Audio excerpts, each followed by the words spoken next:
आज के इस लेक्चर में हम जानेंगे दिल्ली सल्तनत के तुगलक वंश के बारे में। तुगलक वंश में जो भी शासक थे उनके बारे में आज हम जानेंगे। मोहम्मद बिन तुगलक, जो कि अपनी असफल योजनाओं के लिए जाना जाता है, उसकी योजनाएं क्या रही, इनके बारे में हम जानेंगे। तुगलक वंश, जिसको संक्रमण काल के नाम से भी जाना जाता है, ये एक ऐसा टाइम ड्यूरेशन था तुगलक वंश का जिसमें ये वंश, अगर इसने कुछ साम्राज्य विस्तार भी किया तो ये इस समय पर साम्राज्य विघटन भी देखा गया। इन सबको आज इस लेक्चर में हम जानेंगे। Hello friends, I am Nitya Sharma. Welcome to the Thool academy. आप हमसे जुड़ सकते हैं फेसबुक के माध्यम से, व्हाट्सएप के माध्यम से और टेलीग्राम के माध्यम से, जिसके लिंक आप यहाँ देख पा रहे हैं। यहाँ हम बात कर रहे हैं मध्यकालीन भारतीय इतिहास की। इसी टॉपिक में आज हम सल्तनत काल के तुगलक वंश के बारे में जानेंगे। तुगलक वंश, जो कि 1320 से 1314 करीब 94 ईयर्स 94 साल तक ये शासन में रहा। इस समय पर जो भी विभिन्न घटनाएं हुई, जो विद्रोह हुए, जो भी योजनाएं और कार्य किए गए शासकों के, इसके बारे में आज हम जानते हैं। सबसे पहले हम बात करते हैं तुगलक वंश की। तुगलक वंश, इसे सल्तनत काल का संक्रमण काल के नाम से इसको जाना जाता है। ये समय जो था, ये संक्रमण काल का समय रहा, जिसमें साम्राज्य विस्तार तो हुआ ही, साथ ही साम्राज्य विघटन भी देखा गया। इस समय पर निरंकुश शासन की जगह पर कल्याणकारी शासन का आरंभ हुआ। तुगलक वंश की संस्थापना की अगर मैं बात करती हूँ तो तुगलक वंश की स्थापना की गई थी गयासुद्दीन तुगलक के द्वारा। गयासुद्दीन तुगलक, जिसको गाजी तुगलक के नाम से भी जानते हैं, 1320 से 1325 लगभग 5 साल का इनका शासनकाल रहा है। मंगोल आक्रमणकारियों को पराजित करके मलिक उल गाजी की उपाधि धारण की थी गयासुद्दीन तुगलक ने।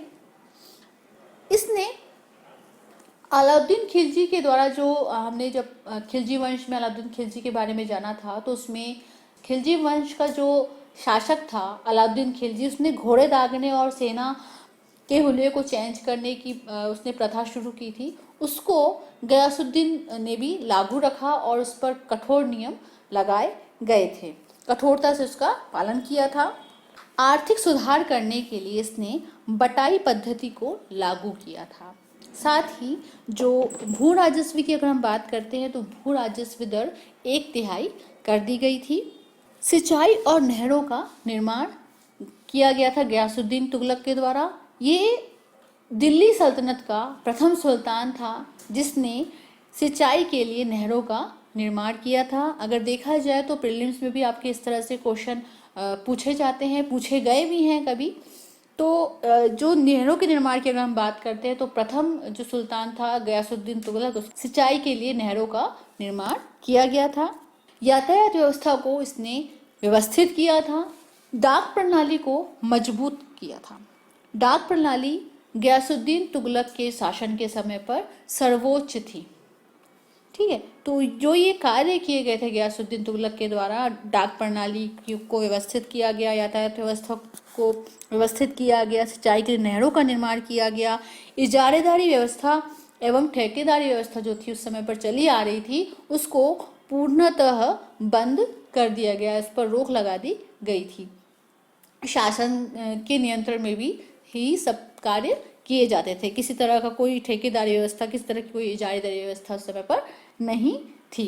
इसी तरह अगर हम बात करते साम्राज्य विस्तार की तो गयासुद्दीन तुगलक के द्वारा संपूर्ण दक्षिण को भारत के दिल्ली सल्तनत में मिला लिया गया था और दिल्ली सल्तनत में शामिल करके, दक्षिण भारत को इसमें शामिल करके प्रशासनिक को, जो प्रशासन था, इसको बांट दिया गया था। प्रशासनिक भागों में इसको बांटा गया था।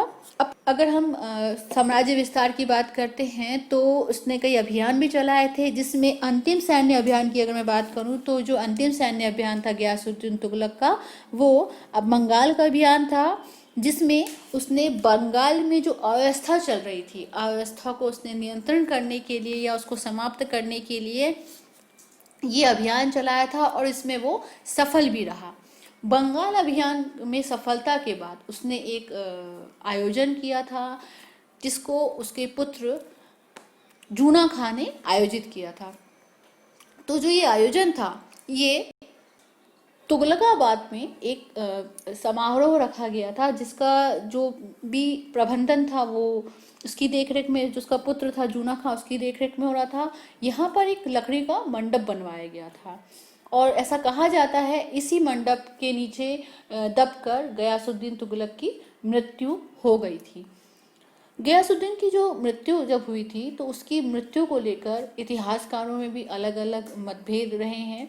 जैसे उस समय पर जो समकालीन इतिहासकार था इब्न बतूता, उसने गयासुद्दीन तुगलक की मृत्यु को जूना खां का षड्यंत्र बताया था। इसी तरह जो उस समय पर जो अन्य इतिहासकार थे, फरिश्ता और बर्नी, इन्होंने इस मृत्यु को, मतलब जो गयासुद्दीन तुगलक की जो दुर्घटनावश जो मृत्यु हुई थी, उसको दुर्घटना बताया था। तो ये देखा जाए तो इतिहासकारों का अलग अलग अपना मत है।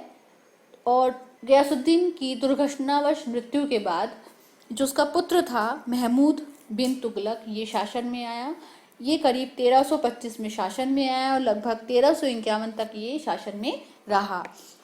मोहम्मद बिन तुगलक को वास्तविक, अगर इसका नाम, जो उसका वास्तविक नाम था, ये था जूना खां। मोहम्मद बिन तुगलक का वास्तविक नाम क्या था? जूना खां। मोहम्मद बिन तुगलक के शासन काल की अगर हम बात करते हैं, तो ऐसे दो प्रमुख स्रोत हैं जिनके माध्यम से हमको मोहम्मद बिन तुगलक के शासनकाल की जानकारी मिलती है, जिसमें से एक है जियाउद्दीन की तारीख ए फिरोज शाही और दूसरी है इब्न बतूता की रहला। अगर इब्न बतूता की मैं बात करूं तो ये महमूद बिन तुगलक के समय पर आया था। ये मोरक्को का निवासी था और इसने अपने एक यात्रा वृत्तांत, जिसको रहला के नाम से जानते हैं, उसमें उस समय पर जो भी स्थिति परिस्थिति थी उसका विवरण रहला में किया हुआ है।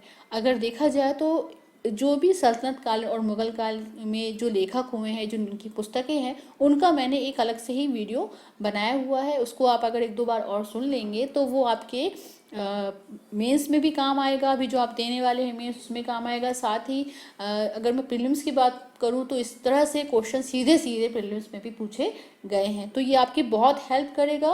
वीडियो को ही आप एक दो बार अगर सुन लेंगे तो आपको अच्छे से रिवाइज हो जाएगा उसकी, बल्कि आपको पीडीएफ भी मिल गए होंगे, तो वो भी आपको बहुत हेल्प करेंगे रिविज़न के समय पर। आगे हम बात करते हैं जो जैसा मैंने बताया कि जो शासनकाल की इसकी जानकारी है वो हमको ये दो स्रोतों से मिलती है। महमूद बिन तुगलक, तो ये मध्यकालीन सुल्तान में सर्वाधिक शिक्षित, विद्वान और योग्य व्यक्ति था। मतलब सब अभी तक जितने भी सुल्तान हुए सबसे ज़्यादा ये पढ़ा लिखा और विद्वान और योग्य व्यक्ति था। इसने उस समय की परिस्थितियों को देखकर कई योजनाएं भी बनाई हुई थी, जिसको हम आगे जानेंगे। दूसरों के सुख और दुख के प्रति लेकिन ये क्या करता था, उपेक्षा का भाव रखता था। मतलब किसी के भी सुख और दुख से इसको कोई लेना देना, किसी के सुख और दुख से इसको कोई मतलब सरोकार नहीं था। और अपनी कुछ योजनाएं, इसकी जो योजनाएं थी, उन योजनाओं के विफल होने के कारण या हमेशा नए नए ये प्रयोग करता रहता था, इसके कारण इसको सनकी, रक्त पिपासु, स्वप्नशील, ऐसे कई नामों से इसको जाना जाता है। मोहम्मद बिन तुगलक एक महत्वाकांक्षी, दूरदर्शी शासक था। साम्राज्य विस्तार नीति को इसने जारी रखा था और प्रशासन के संबंध में भी कई योजनाएं और प्रयोग ये निरंतर करता रहा।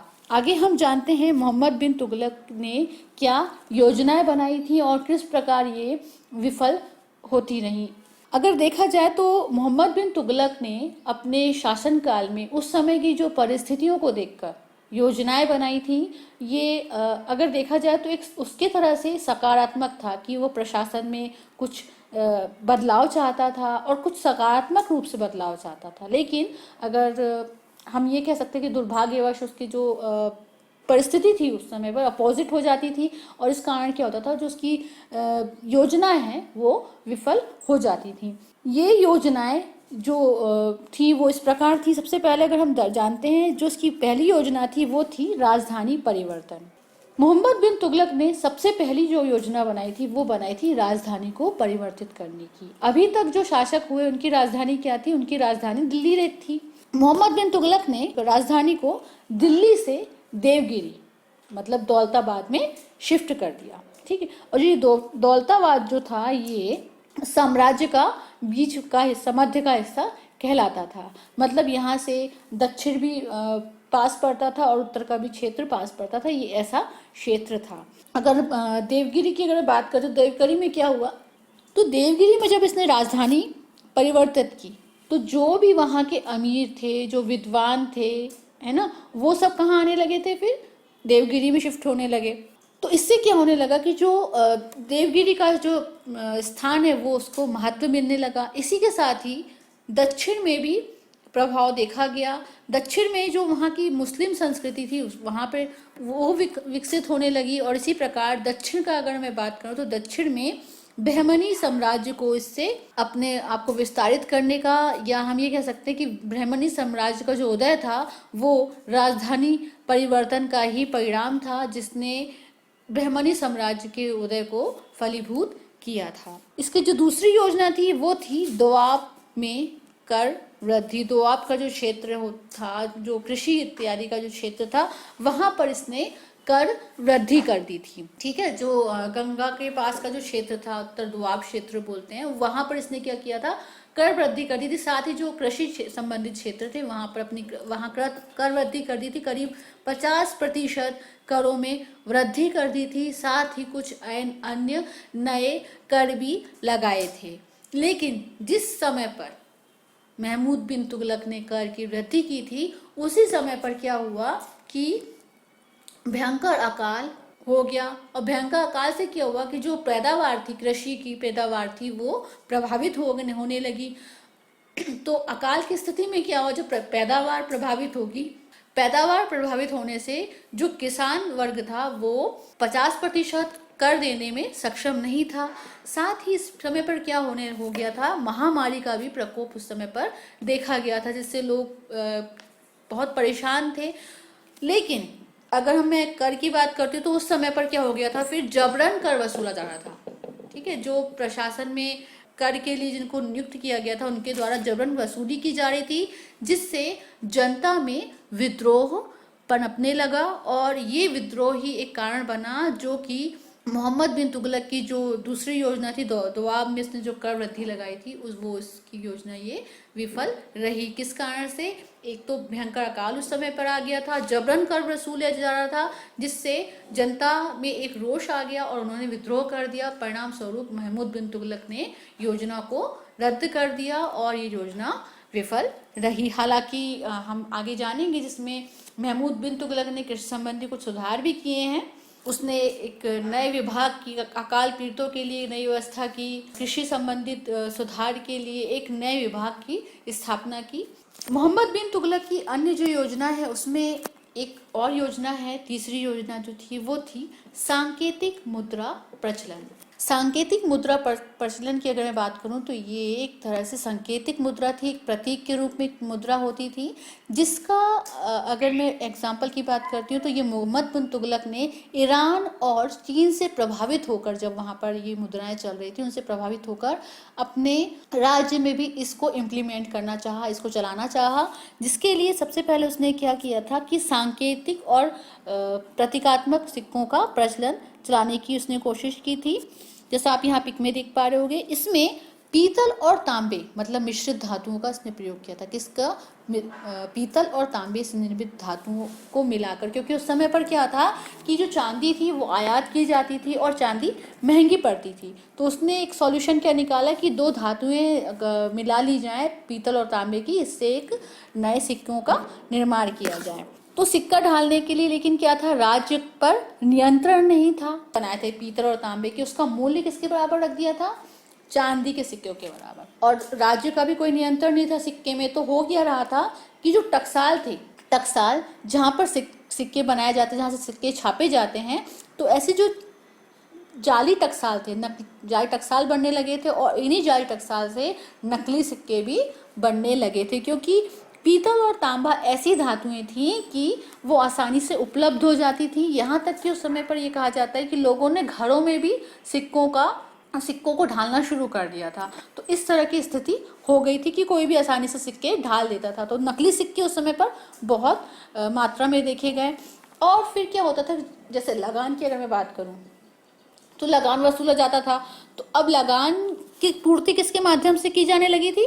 इन्हीं नकली सिक्कों के माध्यम से लगान की जो लगान जमा होती थी वो इन्हीं नकली सिक्कों के माध्यम से, जाली सिक्कों के माध्यम से लगान लोग जमा करते थे। इससे क्या होने लगा था, जो राजकोष है वहां पर कौन सी मुद्रा आने लगी थी? वहां पर नकली मुद्रा आने लगी थी, नकली जो सिक्के थे वो जमा होने लगे थे। तो कहीं ना कहीं से ये क्या कर रहे थे, अर्थव्यवस्था को प्रभावित कर रहे थे। तो इस प्रकार सांकेतिक मुद्रा का जो प्रचलन शुरू किया था मोहम्मद बिन तुगलक ने, वो कहीं ना कहीं से अर्थव्यवस्था को प्रभावित कर रहा था। हालांकि अगर सकारात्मक रूप देखें तो उसने परिस्थिति को देखते हुए, मतलब उस समय पर चांदी आयात की जाती थी, चांदी महंगी थी, तो उसने अब सॉल्यूशन ये निकाला कि दो धातुएं मिलाकर सिक्के बना दिए जाएं।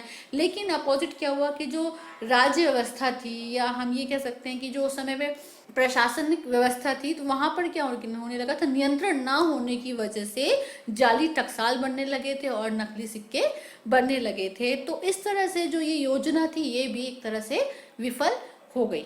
आगे इसकी जो योजना थी वो थी खुरासान अभियान। खुरासान अभियान की अगर मैं बात करूं तो ये एक साम्राज्य विस्तार को लेकर उसकी एक योजना थी, जिसमें जो ट्रांस अस्कियान क्षेत्र है, ट्रांस अस्कियान की बात करते हैं तो ये कजाकिस्तान के आसपास जो का क्षेत्र पड़ता है खुरासान। खुरासान में जो शासक हुआ करता था उस समय पर, मोहम्मद बिन तुगलक के समकालीन जो शासक था, जो मोहम्मद बिन तुगलक के समकालीन शासक था, उसका नाम था तरमान शरीन। ठीक है, तरमान शरीन जो था, इससे मोहम्मद बिन तुगलक के मैत्रीपूर्ण संबंध थे। तो उससे एक तरह से एक उसने संधि स्थापित की थी कि जो आसपास का उसके पास का जो क्षेत्र है वहाँ से वो कुछ साम्राज्य विस्तार वो करना चाहता था, जिसके लिए उसने सेना भी तैयार कर ली थी।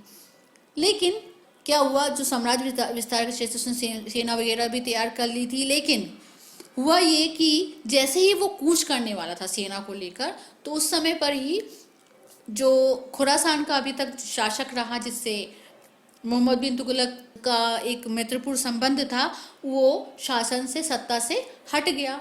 और इस तरह से राजनीतिक परिवर्तन होने से जो ये खुरासान अभियान था ये भी विफल हो गया।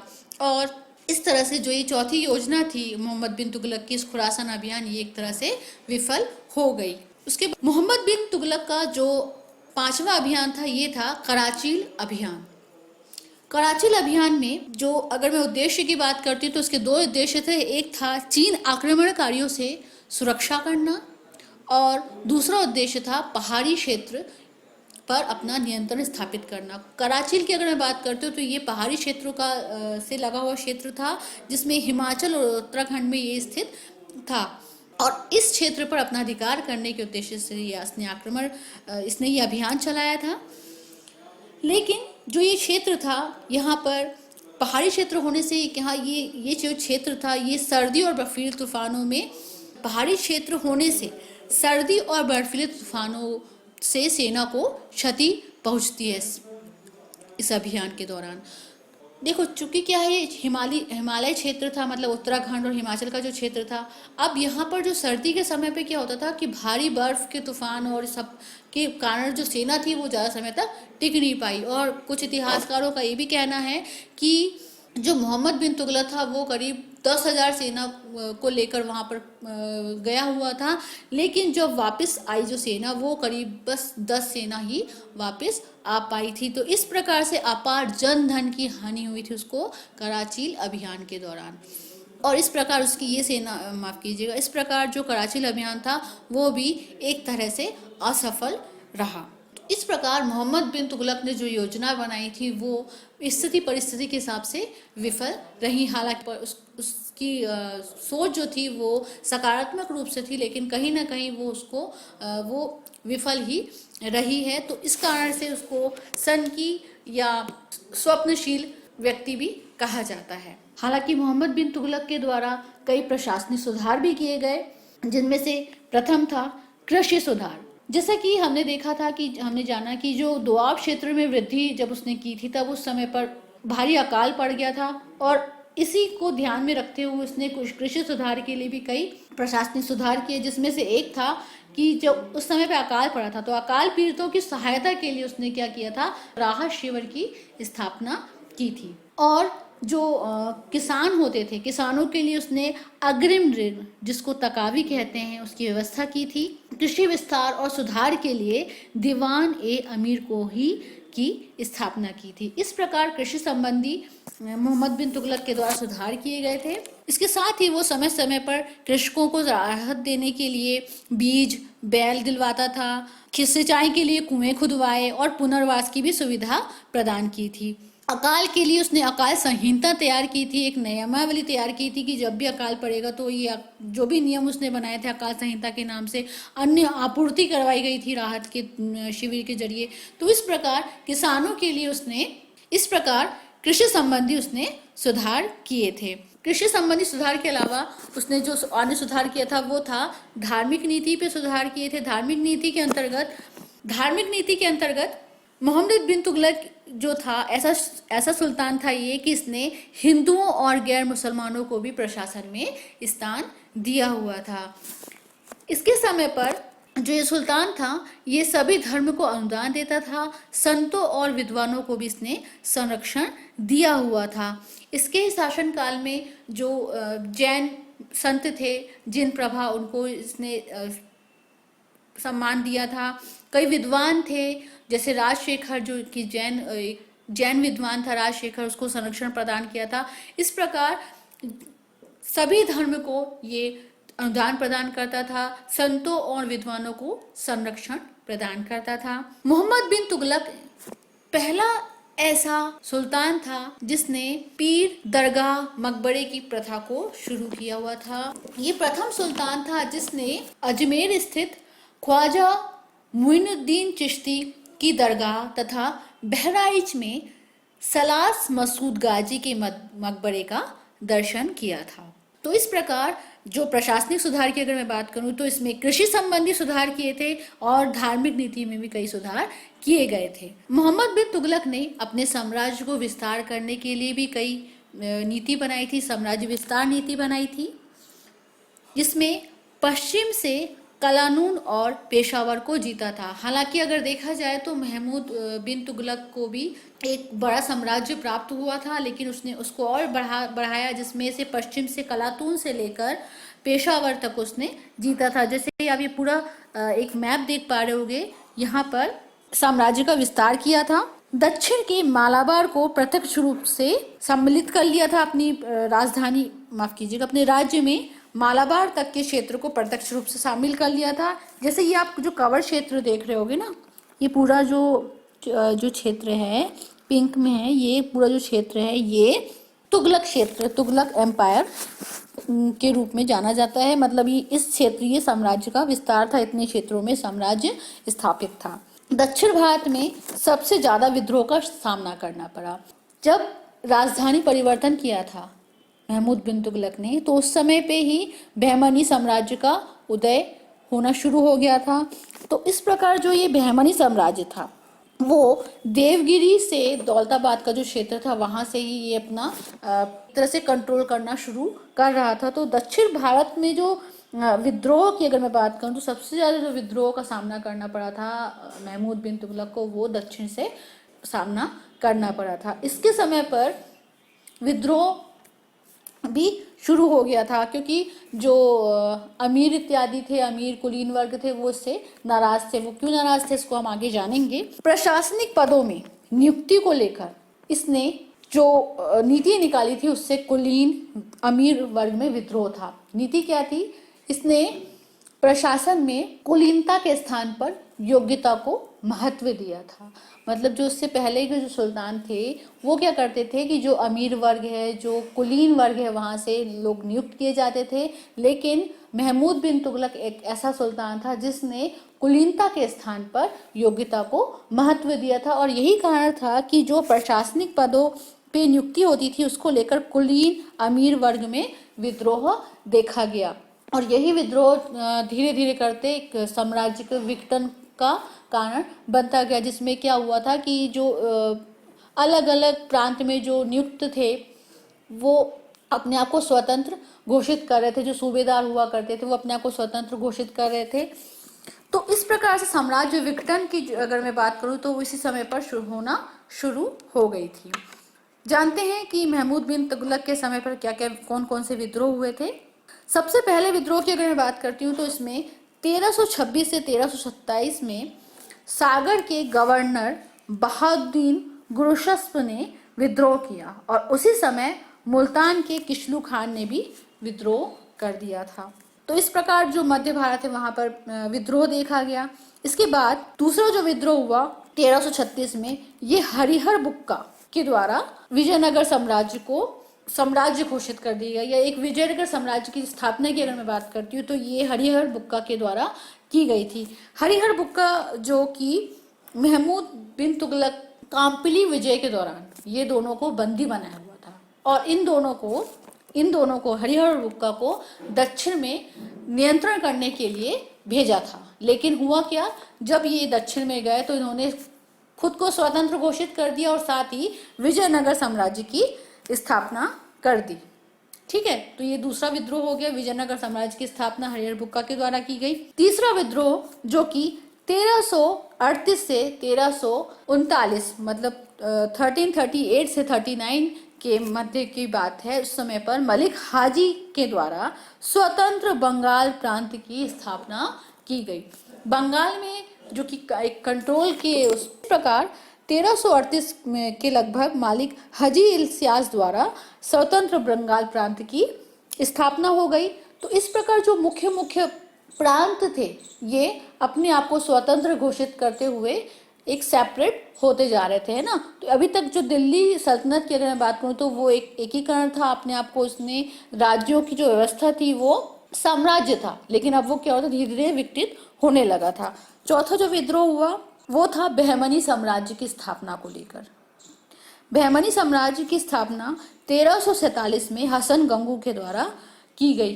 बहमनी जो कि देवगिरी दौलताबाद में हसन गंगू ने खुद को वहां का स्वयं को उसने बहमनी दौलताबाद का शासक बताया और अलाउद्दीन बहमन शाह के नाम से वो गद्दी में बैठा। कौन? हसन गंगू। तो इस प्रकार महमूद बिन तुगलक के समय पर शासन में विद्रोह देखा गया। इसमें स्वतंत्र प्रांत की स्थापना होती गई और साम्राज्य का विघटन होता चला गया।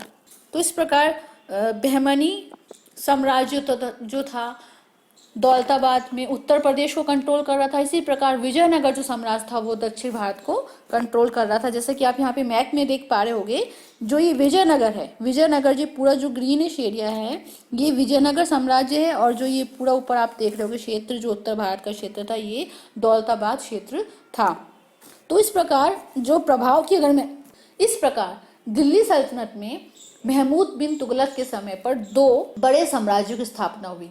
एक था बहमनी साम्राज्य और एक था विजयनगर साम्राज्य। इसी प्रकार विद्रोह लगातार हो रहे थे और उनमें से एक विद्रोह और हुआ था 1351 के समय पर। 1351 ईस्वी में सिंध के थट्टा में विद्रोह हुआ था उत्तरी भारत के पास। जो ये विद्रोह हुआ था इसको दबाने के लिए सुल्तान स्वयं गया था और इसी क्रम में उसकी मृत्यु हो गई। और इस प्रकार 1325 से लेकर 1351 लगभग 25 वर्षों तक महमूद बिन तुगलक शासन में रहा। और उसकी मृत्यु के बाद जो इतिहासकार बंदायूं हैं उन्होंने कहा कि सुल्तान को उसकी प्रजा से और प्रजा को सुल्तान से मुक्ति मिल गई। तो इस प्रकार महमूद बिन तुगलक के बारे में हमने जाना। महमूद बिन तुगलक की जो योजनाएं हैं जिसके बारे में हमने जाना है वो आपके मेंस में भी पूछी गई हैं और चांसेस हैं कि इस तरह के क्वेश्चन आते ही हैं। तो इसको आप अच्छे से एक दो बार और सुन लीजिएगा तो आपको अच्छे से कवर हो जाएगा। साथ ही आपको तो PDF मिलते ही हैं तो ये आपको बहुत हेल्प करेंगे रिवीजन के समय। आगे बढ़ते हैं। आगे मोहम्मद बिन तुगलक की मृत्यु के बाद उसका चचेरा भाई फिरोज तुगलक शासन में आया। 1351 से 1388 ईस्वी तक इसका शासनकाल माना जाता है। मोहम्मद बिन तुगलक का चचेरा भाई था फिरोज तुगलक। फिरोज तुगलक के समय जब ये शासन में आया तो दिल्ली सल्तनत में पहले से ही कई समस्याएं चल रही थी जो कि विद्यमान थी, जिसमें से एक था सल्तनत में निरंतर बढ़ते विद्रोह। सल्तनत में निरंतर विद्रोह बढ़ रहे थे। जो राज्य थे, जो विजित राज्य थे, वो स्वतंत्रता की घोषणा कर रहे थे। अलग अलग जो प्रांत थे वो स्वतंत्र घोषित अपने आप को करते जा रहे थे। अमीर और उलेमा जो थे, अमीर और कुलीन वर्ग जो हुआ करते थे, वो राज्य की नीति से नाराज थे। जैसे कि मैंने मोहम्मद बिन तुगलक के समय बताया, जो उसकी प्रशासन व्यवस्था थी उससे अमीर उलेमा ये सब नाराज हुआ करते थे। दक्षिण भारत अपने आप को स्वतंत्र घोषित कर चुका था। सैनिक असंतुष्ट थे क्योंकि सैनिक बेरोजगार थे, इसलिए वो असंतुष्ट थे। सल्तनत की आर्थिक स्थिति भी कमजोर थी। सांकेतिक मुद्रा के प्रयोग से जो जाली सिक्के बनने लगे थे, उससे वो राजकोष में जमा होने लगे थे। उससे क्या होने लगा था, जो अर्थव्यवस्था थी वो प्रभावित हो रही थी और उसी का परिणाम ये था कि सल्तनत की आर्थिक स्थिति भी इस समय पर कमजोर थी। जब फिरोज शाह शासन में आया तो उसको विरासत में, जो हम ये कह सकते हैं, जो विरासत में मिला, वो ये समस्याएं उसको विरासत में मिली थी, जिसके निपटने के लिए फिरोज तुगलक ने कई कार्य किए, कई लोक कल्याणकारी विभाग का उसने निर्माण किया। इसको हम आगे जानेंगे। तो इस तरह से अगर हम एग्जाम के पॉइंट ऑफ व्यू से देखते हैं तो ये टॉपिक भी आपका बहुत इंपॉर्टेंट है। फिरोज तुगलक वाला जो पार्ट है, मोहम्मद बिन तुगलक वाला जो ये हमने योजनाएं देखी, ये सारे आपके मेंस के पॉइंट ऑफ व्यू से आपके क्वेश्चन पूछे जा सकते हैं। इसको आप अच्छे से एक दो बारी सुन लेना, तो ये आपको बहुत हेल्प करेगा, है ना। फिरोज तुगलक के कार्य कौन कौन से थे, इसको हम जानेंगे कि इन समस्याओं से निपटने के लिए उसने कौन कौन से कार्य किए थे। सबसे पहले इसने क्या किया था, कई नगरों की स्थापना की थी अलग अलग। अभी क्या हो रहा था, राज्य अलग अलग हो रहे थे, अपने सेपरेट जो राज्य थे वो अपने आप को स्वतंत्र घोषित कर रहे थे। तो इसके साथ ही उसने क्या किया, फिरोज तुगलक ने नए नए नगरों की स्थापना कर दी, जैसे फतेहाबाद, हिसार, फिरोजपुर, जौनपुर। फतेहाबाद जो कि उत्तर प्रदेश का क्षेत्र है, हिसार हरियाणा का जो क्षेत्र है। इसी तरह से जो ये क्षेत्र थे व्यापारिक दृष्टिकोण से भी काफ़ी अच्छे थे, तो इन नगरों की स्थापना की थी। सिंचाई व्यवस्था को सुदृढ़ किया था। गयासुद्दीन तुगलक की जैसे मैं बात करूं तो उसने सिंचाई व्यवस्था का निर्माता उसको कहा जाता है। इसी प्रकार फिरोज तुगलक जो था, इसने सिंचाई व्यवस्था को सुदृढ़ किया था। इसने कई नहरों के निर्माण करवाए थे। यमुना और सतलज नदी से कई नहरें निकलवाई थी, जो कि दिल्ली और हरियाणा का जो क्षेत्र था, है ना, यहाँ से इसने नहरें निकलवाई थी और ये इस क्षेत्र को कवर भी करती थी, जो कि कृषि से भी संबंधित क्षेत्र था। तो इस प्रकार से सिंचाई व्यवस्था को सुदृढ़ता प्रदान की थी फिरोज तुगलक के द्वारा। राजकीय आय में वृद्धि करने के लिए उसने कारखानों की स्थापना करवाई। कई कारखाने, छोटे बड़े कारखाने बनवाए थे। लगभग 36 कारखानों की स्थापना की थी, जो कि छोटे बड़े कारखाने हुआ करते थे। इससे क्या हुआ, कई लोगों को रोजगार मिला, कार्य शुरू हुआ। तो इससे क्या हुआ था कि धीरे धीरे अर्थव्यवस्था में सुधार के उद्देश्य से उसने कारखानों की स्थापना कराई थी। दिल्ली के आसपास के क्षेत्रों में फलों के बागान लगवाए थे। ठीक, करीब 1200 उसने ऐसे पेड़ लगवाए थे फलों के, ऐसा कहा जाता है, दिल्ली के आसपास के क्षेत्रों में, जिससे उसको लगभग 1,80,000 टंका, मतलब चांदी के जो सिक्के चलते थे उस समय पर, उसको टंका कहा जाता था। करीब 1,80,000 टंके की आमदनी उसको वार्षिक रूप से प्राप्त होती थी। ये उस समय की अगर मैं बात करूं तो ये काफ़ी बड़ा अमाउंट माना जाता है कि उससे सिर्फ बागानों से उसको ये आय प्राप्त होती है। तो ये अर्थव्यवस्था को उसने सुधार के लिए कुछ कुछ ऐसे कार्य किए थे। इसी प्रकार उसने दिल्ली में मेरठ और टोपरा में जो अशोक स्तंभ था उसको दिल्ली में स्थापित करवाया था। दिल्ली को मेरठ और टोपरा से अशोक के स्तंभ को दिल्ली में स्थापित कराया। दिल्ली का जो फिरोजाबाद है वहां पर इन स्तंभों को स्थापित कराया था। फिरोज शाह तुगलक, ये शिक्षा और साहित्य में भी इसको बहुत रुचि थी।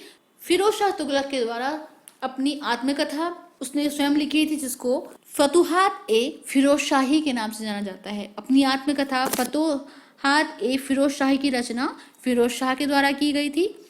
इसी प्रकार कुछ उस समय पर ग्रंथ थे, भारतीय दर्शन, चिकित्सा संबंधी कई संस्कृत ग्रंथ थे जिनका अनुवाद करवाया था फारसी में फिरोज शाह तुगलक के द्वारा। ठीक है, तो ये जो महत्वपूर्ण कार्य थे फिरोज शाह तुगलक के द्वारा प्रशासन में किए गए थे, जिससे प्रशासनिक व्यवस्था और अर्थव्यवस्था को सुधार करने के लिए उसने ये कार्य किए थे। फिरोज शाह तुगलक के द्वारा कई लोक कल्याणकारी कार्य भी किए गए थे, जो कि सामाजिक रूप से बहुत उसने सामाजिक व्यवस्था को सुदृढ़ करने के लिए उसने लोक कल्याणकारी कार्य किए थे, इसको हम जानते हैं। लोक कल्याणकारी जो फिरोज शाह तुगलक के लोक कल्याणकारी की अगर मैं बात करूं तो ये एग्जाम के पॉइंट ऑफ व्यू से बहुत इंपॉर्टेंट है ये, लेकिन ये क्वेश्चन जो है ये आपका बहुत इंपॉर्टेंट है, उसको आप एक दो बार अच्छे से सुन लेना। लोक कल्याणकारी की अगर कार्य की मैं बात करूं तो इसने कई विभागों का निर्माण किया था। ये विभाग इस प्रकार हैं, करीब ऐसे 6 विभागों के निर्माण किए थे, जैसे जिसमें है दीवान ए बंदगान। ये जो विभाग था ये गुलाम और दासों की भर्ती करता था, उनकी देखभाल करने के उद्देश्य से इस विभाग का निर्माण किया गया था। इसी प्रकार दीवान ए खैरात ये एक दान विभाग था, जो कि अनाथों, गरीबों, विधवाओं के देखभाल, उनके पोषण हेतु ये विभाग की व्यवस्था की गई थी। इसी प्रकार दारुल शफा जो कि निशुल्क चिकित्सालय था और यहाँ पर निशुल्क इलाज की व्यवस्था की जाती थी। दीवान ए इस्तेहाक जो ये विभाग था ये पेंशन विभाग था, जहाँ पर निर्धनों वृद्धों को पेंशन दी जाती थी। रोजगार दफ्तर बेरोजगारों को रोजगार दिलाने वाला ये दफ्तर हुआ करता था। लोक कल्याण विभाग ये एक ऐसा विभाग था जो कि सुल्तानों के मकबरों और इस विभाग के द्वारा कुतुब मीनार में जो मरम्मत इत्यादि का कार्य था वो किया जाता था। मकबरों का निर्माण ये करता था।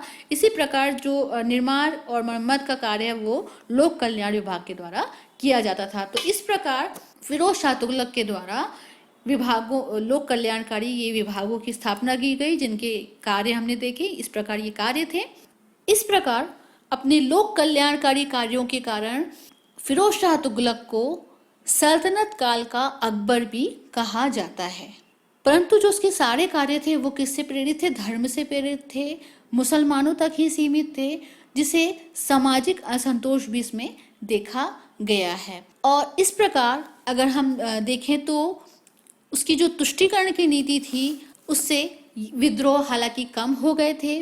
प्रशासन में उलेमा और अयोग्य व्यक्तियों का फिर से वर्चस्व बढ़ने लगा था और धीरे धीरे साम्राज्य का पतन होने लगा था। उसने जो ये भी नीति फिरोज शाह तुगलक ने जो ये प्रशासन में जो कार्य किए थे, ऐसा माना जाता है कि इससे उलेमा और जो अमीर थे वो संतुष्ट हुए।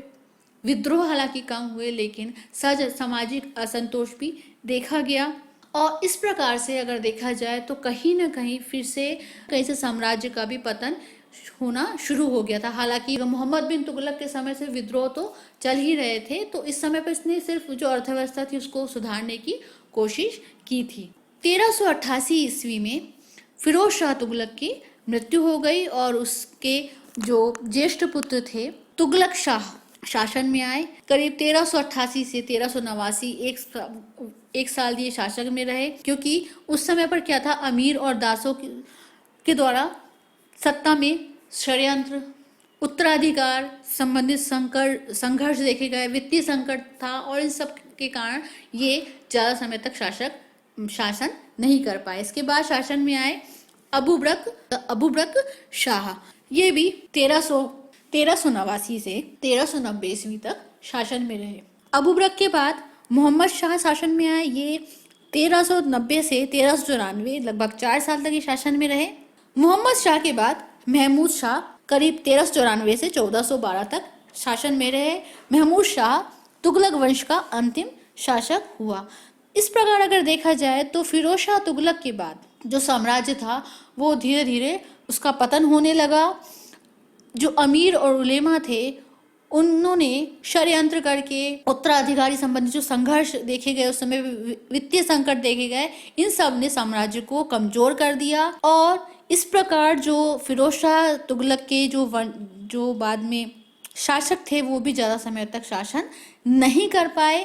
दिल्ली के आसपास का जो क्षेत्र था वो दिल्ली का जो क्षेत्र था, जो सल्तनत थी, वो दिल्ली तक ही सिमट कर रह गई थी। इस प्रकार अगर हम देखते हैं तो जो ये शासनकाल था, ये करीब 1412 में महमूद शाह जो था वो अंतिम शासन तुगलक वंश का था। इस प्रकार आज हमने जाना तुगलक वंश के बारे में, तुगलक वंश में जो महत्वपूर्ण शासक थे उनके कार्य पद्धति के बारे में जाना, महमूद बिन तुगलक, माफ कीजिएगा, मोहम्मद बिन तुगलक की जो योजनाएं थी किस प्रकार वो विफल रही उनके बारे में जाना, फिरोज तुगलक के जो कार्य थे और जो लोक कल्याणकारी विभाग थे उनके बारे में हमने जाना। तो ये रहा हमारा आज का लेक्चर जिसमें हमने तुगलक वंश के बारे में जाना। इस लेक्चर को देखने के लिए आपका बहुत बहुत धन्यवाद। लेक्चर संबंधित अगर आपको कोई डाउट है तो आप हमें दिए गए व्हाट्सएप नंबर पर कमेंट कर सकते हैं।